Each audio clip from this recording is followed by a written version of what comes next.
था। आज क्योंकि एक बार नक्सली मूवमेंट उस क्षेत्र में हुआ था, तो माननीय मुख्यमंत्री जी से बातचीत करके, और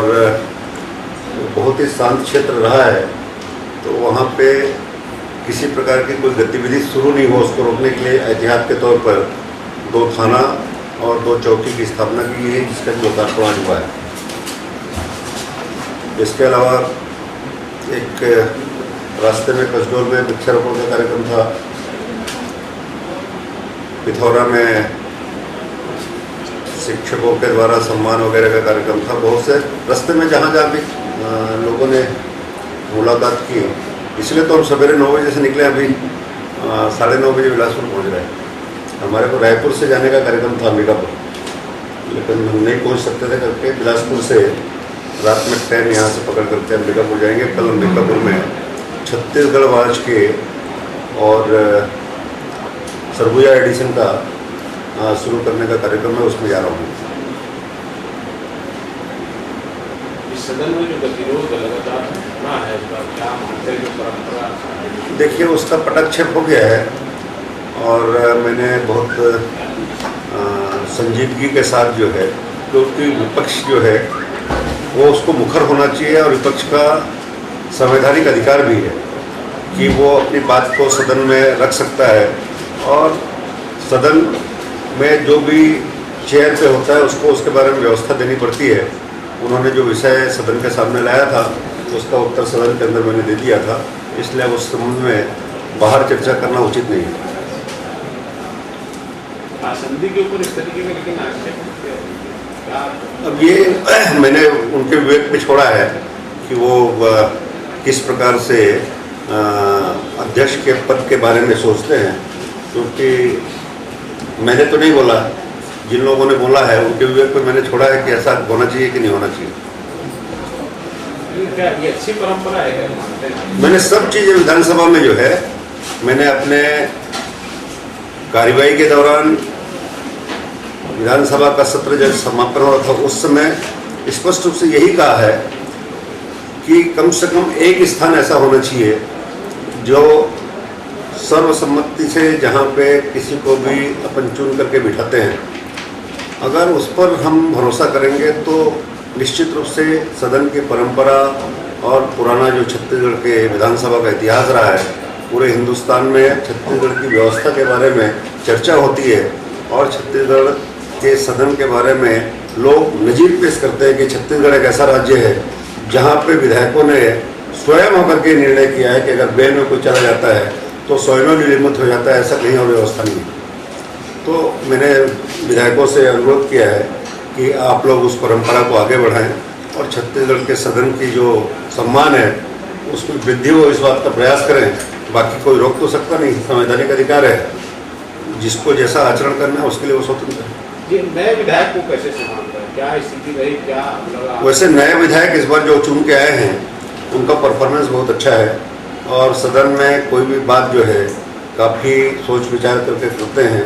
और विषय को ठीक से समझ करके और सदन में बोलते हैं। बहुत से हमारे जो पुराने साथी हैं, विधायक हैं, जो 4-4, 5-5 बार भी चुन करके आए हैं, उन लोगों ने भी उनकी प्रशंसा की है कि नए विधायक जो है वो अच्छे से परफॉर्म कर रहे हैं। और आपको याद होगा कि हमने शुरू में ही, जब विधानसभा का सत्र शुरू हुआ था, उसके पहले हमने 2 दिन का उनका प्रशिक्षण का कार्यक्रम रखा था कि सारे विषय में उनको जानकारी हो जाए। और अभी तो हमने एक और कार्यक्रम किया था, जो विधायक के पीए हैं, निज सचिव हैं, उनको भी हमने ट्रेनिंग दिया है ताकि विधायक को सहयोग कर सकें। और विधायक कई बार गलती कर जाते हैं, कैसा ध्यानाकर्षण लगाना है, कैसा प्रश्नकाल में प्रश्न पूछना है, किस प्रकार से स्थगन उठाना है, किस प्रकार से 139 की सूचना देना है, अविलंबनीय लोक महत्व के चर्चा पे कैसे अपने को भाग लेना है, उन सारी बातों को उनके निज सचिव लोगों को बताया गया है। और हमने नियम प्रक्रिया के संबंध में किताबें सब विधायकों को दी है कि किस प्रकार से प्रश्न लगाना, बाकी कार्यवाही किस प्रकार से कार्यवाही में भाग लेना। निश्चित रूप से छत्तीसगढ़ के विधायक जो भी चुन के आए हैं, उनका परफॉर्मेंस दोनों सत्रों में बहुत ही अच्छा रहा है, और मैं समझता हूँ कि आने वाले सत्रों में और उनकी धार दिखेगी। अभी आपने बताया आपके क्षेत्र में नक्सली समस्या हुई थी, इसलिए एक बार मुद्दा हुआ था, आप लोगों ने समाचारों में पढ़ा होगा कि बहुत पहले, 1 साल पहले, ये जो सारंगढ़ में गोमल्डा से लेकर के और सरसीवा के पास में घरजरा करके जो जंगल है, वहाँ से होते हुए जो है, और ये सलिया के पास में बिलारी होते हुए विजय माल होकर के, और ये लोग जब रोड क्रॉस कर रहे थे तो सांकरा के पास मुठभेड़ हुआ था, जिसमें कुछ लोग मारे भी गए थे। ये एक ही बार मूवमेंट हुआ है, लेकिन चूंकि उन लोगों ने रास्ता एक चुना है, जैसा रेड कॉरिडोर की बात करते हैं अपन, पशुपतिनाथ से लेकर के तिरुपति तक, तो उस रेड कॉरिडोर का ये हिस्सा नहीं बने, इसलिए सतर्कता के आधार पर और सरकार जो है अभी से एहतियात के तौर पर इन थानों का निर्माण करके और सुरक्षा का इंतजाम कर रही है। और कई इलाकों में जरूरत महसूस लगता है इस तरह की स्थिति करना चाहिए या नया थाने खोलना चाहिए, नक्सली मूवमेंट इस तरीके से बढ़ रहा है, आवश्यकता के हिसाब से निश्चित होना चाहिए। थाना बनाने के अलावा और कोई रास्ता खोल रहे हैं लोगों को? देखिए, नक्सली समस्या छत्तीसगढ़ में है, इसको तो हम लोग स्वीकार करते हैं, लेकिन छत्तीसगढ़ की सरकार जिस दृढ़ता के साथ इस समस्या को निपटा रही है, जिस हिसाब से उनका मुकाबला कर रही है, ऐसा दूसरे स्टेट नहीं कर रहे हैं। लेकिन अभी चूँकि ज्वाइंट 3-4 स्टेट का एक कमेटी बनी है और ये प्रयास कर रहे हैं कि आने वाले समय में सभी स्टेट आपस में मिलजुल करके और ज्वाइंट कमांड बना करके और इस नक्सली समस्या से निदान पाएँ। लेकिन चूँकि डेंस फॉरेस्ट में इनकी गतिविधि रहती है, इसलिए कई बार निर्दोष लोग जो है नक्सलियों के कारण जो है चपेट में नहीं आए हैं, इसलिए एहतियात बरतती है सरकार जो है, और इस बात की कोशिश करती है कि एक नक्सली को मारने के चक्कर में या पकड़ने के चक्कर में और निर्दोष लोगों के साथ में किसी प्रकार का कोई गलत काम नहीं हो जाए। लेकिन सरकार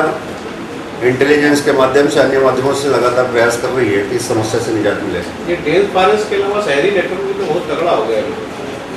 उसको तोड़ने का प्रयास इस सरकार के द्वारा हुआ है। आप लोगों ने समाचार पत्रों में पढ़ा होगा, लगातार लोग पकड़े गए हैं, और जैसे ही इनकी मूवमेंट की सूचना मिलती है और इसमें कार्रवाई होती है।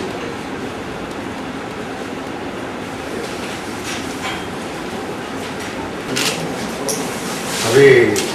माननीय अमर जी के यहाँ